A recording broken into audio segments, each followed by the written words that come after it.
दोस्तों, पहले पार्ट में हम लोगों ने देखा कि राघव को कोटा शहर से एक टीचर की नौकरी का लेटर आता है। वो लेटर पाकर उसके अगले दिन ही कोटा शहर के लिए निकल जाता है और राघव एक बैचलर होने के कारण उसे उस शहर में कोई कमरा नहीं देता और अचानक से एक दिन उसे एक फ्लैट मिल जाता है और उस फ्लैट में कुछ दिन अच्छे से बीतते हैं और कुछ दिन बाद उसके साथ कुछ ऐसी घटना होने लगती है जिसे देखने के बाद उसके होश उड़ जाते हैं। उसे लगता है कि यह एक मेरा सपना है, लेकिन बार बार वही घटना होने के कारण राघव भी समझ गया था इस कमरे में कोई ना कोई तो कांड जरूर है। जब एक दिन वो स्कूल से अपना लेक्चर खत्म करके घर आता है तो उसे अपना घर बिखरा हुआ दिखता है और कमरा बिखरा हुआ देख उसके तो होश ही उड़ जाते हैं। लेकिन उसकी खिड़की खुली हुई थी। उसे लगा कि यह कमरा हवा की वजह से बिखरा हुआ है। जब वो अपना कमरा समेटने लगता है तब उसे अचानक से एहसास होता है कि मेरे पीछे कोई खड़ा है। जब वो पीछे मुड़कर देखता है तो दरवाजे पर एक 16 साल की लड़की खड़ी हुई थी। अब आगे दोस्तों, उसके बाल बिखरे हुए थे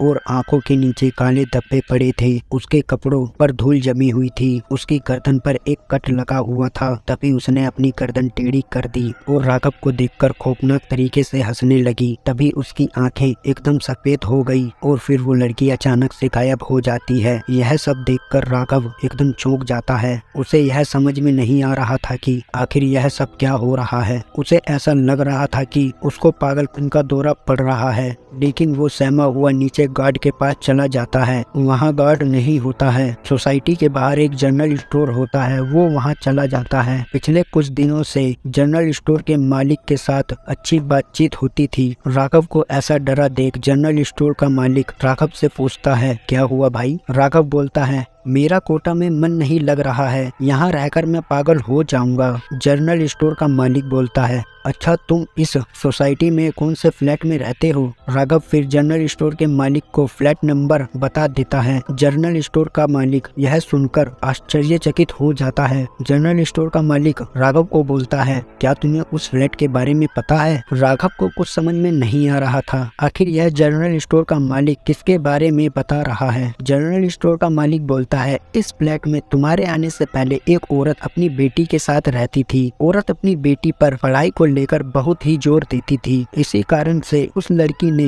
पंखे से लटककर खुदकुशी कर ली। राघव गहरी सोच में पड़ जाता है। वो सोचने लगा जो उसको काली छाया दिखी और कमरे में दरवाजे पर जो लड़की दिखी थी, यह सब उसके पागलपन के दौरे नहीं बल्कि सच में यह सब हो रहा था। यह सब सोचते सोचते राघव को ख्याल आता है, अब तो रात भी हो गई है, कैसे भी करके मुझे उस फ्लैट में रात बितानी होगी। फिर सुबह होते ही वहाँ से चला जाऊंगा। फिर वो अपने उस फ्लैट के अंदर चला जाता है और अपने कमरे में भगवान की तस्वीर लगा देता है। फिर नींद की गोली खाकर सो जाता है। फिर अचानक से पंखे में जोर जोर की आवाज आने लगती है। इस आवाज के चलते राघव की नींद खुल जाती है। नींद खुलने के बाद वो कुछ ऐसा देखता है जिससे उसके पैरों तले जमीन खिसक जाती है। उसके सामने वही लड़की पंखे से लटकी हुई दिखाई दी। फिर वो लड़की अचानक से गायब हो जाती है। राघव यह सब देखकर इतना ज्यादा डर जाता है कि रात में ही उस फ्लैट से बिना कुछ लिए ही निकल जाता है। फिर वो पास के एक होटल में रुक जाता है। उस होटल के रूम में जाकर फ्लैट के मालिक को राघव कॉल करता है और फिर उसकी क्लास लगाने लगता है। राघव अगली ही सुबह अपने दोस्त को उस फ्लैट में ले जाकर अपना सारा सामान ले आता है। उस फ्लैट से दूर किसी दूसरी जगह पर रहने लग जाता है। दोस्तों, उस लड़की ने